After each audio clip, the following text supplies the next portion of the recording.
Forget digging for cash or your personal card. I'm about to show you how to fuel up using your Doordash DasherDirect virtual card at the pump. First things first, open your DasherDirect app. You'll need to find your virtual card information.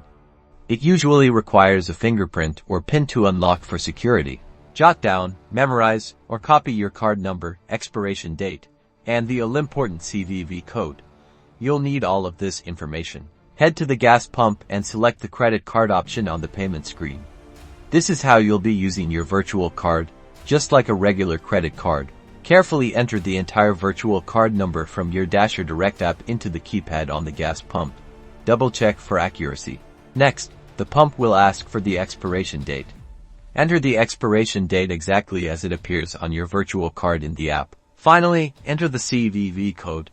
This is the 3-digit security code on the back of a physical card, but on your virtual card, it's displayed right there in the app. The pump will now ask you to select your fuel grade and the amount of gas you want. Choose your options carefully. Now you're all set. Start pumping your gas just like you normally would. The payment will be deducted from your DasherDirect account. After you're done, check your DasherDirect app to confirm the transaction went through. It should show up in your transaction history within a few minutes. And that's it, easy peasy.